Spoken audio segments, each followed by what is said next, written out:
স্বল্প খরচ আর প্রাকৃতিক দুর্যোগ না থাকায় কলা চাষ লাভজনক হওয়ায় মেহেরপুরে বেড়েছে কলার আবাদ। উৎপাদিত মেহের সাগর জাতের কলার চাহিদা ও খ্যাতি এখন দেশ জুড়ে। বাণিজ্যিকভাবে মেহের সাগর জাতের কলা চাষ ও বিক্রির সঙ্গে জড়িয়ে সচ্ছলতা ফিরেছে মেহেরপুরের কয়েক হাজার কৃষক পরিবারে। মাটি ও আবহাওয়া মেহের সাগর জাতের কলা চাষে উপযোগী হওয়ায় একবার চারা রোপণ করে বছরে 3 বার কলা বিক্রি করতে পেরে লাভবান হচ্ছেন কৃষক। তারা বলছেন, একবার চারা রোপণ করে 3 বার কলার ফলন পাওয়া যায়। খরচ কম অথচ লাভ বেশি, তাই মেহেরপুরের চাষিরা কলা চাষে ঝুঁকে পড়েছেন।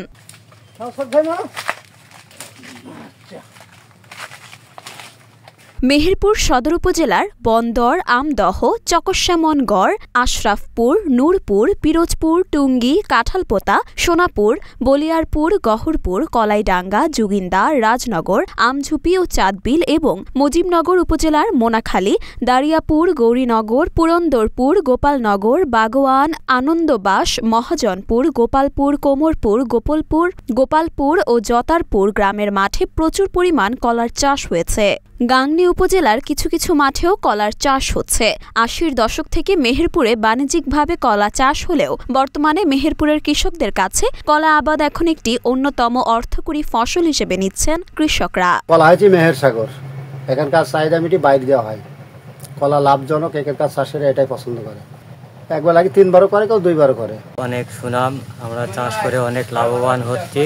আমরা মেহেরপুরের জেলায় কলা তৈরি করেছি, কলার খুব ভালো দাম। আমরা মেহেরপুর থানে বহুত এলাকায় যাই, চিটাগাং, ঢাকা, রাজশাহী সব জায়গায় বেশি। এখন কলার দাম একটু খুব ভালো, বেশি দাম, পরিবর্তন আরো বেশি তৈরি করবো।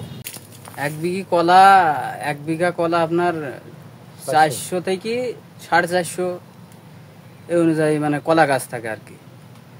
আর খরচ আপনার 40 থেকে 45। বিক্রি যদি পাতা ভালো থাকে, যদি গাছের পাতা সতেজ থাকে, তাহলে আপনার বিক্রি লাখের উপরে হয়। 1,20,000 এরকম, 30 এরকম বিক্রি। জেলা কৃষি বিভাগের হিসাব মতে গেল মৌসুমে জেলায় কলার চাষ হয়েছে 2,500 হেক্টর জমিতে। উৎপাদন হয়েছিল 1,50,000 টন। চলতি মৌসুমে কলার আবাদ বেড়ে 2,590 হেক্টর, যার উৎপাদন লক্ষ্যমাত্রা ধরা হয়েছে 1,85,000 টন। এবছর কলার দাম ভালো পাচ্ছেন কৃষকরা। আগামীতে কলা চাষ আরও ছড়িয়ে যাবে বলে জেলা কৃষি বিভাগের ধারণা। মেহেরপুর জেলা ঐতিহ্যগতভাবে এখানে ব্র্যান্ডিং পণ্য হিসাবে আমাদের যে মেহের সাগর কলা, এটা একটা আলাদা বৈশিষ্ট্য বহন করে।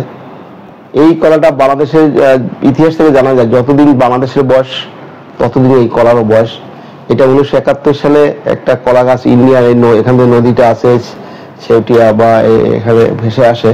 তারপরে এক ব্যক্তি এই কলা গাছটা রোপণ করে এবং সেই থেকেই এখানে একটা কলা জাত সৃষ্টি হয় এবং এই জাতটা একটা আলাদা বৈশিষ্ট্য এবং মেহেরপুরের জাত হিসেবে এটা সারা বাংলাদেশে পরিচিত।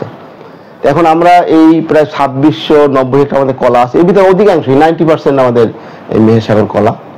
তা আমরা এই মেহের সাগর কলাকে একটা আলাদা বৈশিষ্ট্য, আলাদা ব্র্যান্ডিং পণ্য হিসেবে পরিচিত করার জন্য ইতিমধ্যে আমাদের শিল্প মন্ত্রণালয়ে আমরা আবেদন করেছি। গত জুলাই মাসে 8 তারিখে আবেদন চলে গেছে। আশা করি এটা হয়তো মেহেরপুরে একটা আলাদা অ্যাসেট হিসেবে পরিগণিত হবে। তিনি আরও বলেন, কলা চাষিদের বিভিন্ন সমস্যা ও সমাধানে উপসহকারী কৃষি কর্মকর্তারা সারাদিন মাঠে থাকছেন। চাষিদের কলা চাষে প্রয়োজনীয় পরামর্শ দিচ্ছেন তারা। অন্যদিকে ব্যবসায়ী ও কৃষকদের কলাতে কার্বাইড ও বিষ স্প্রে না করার জন্য পরামর্শ দিচ্ছেন।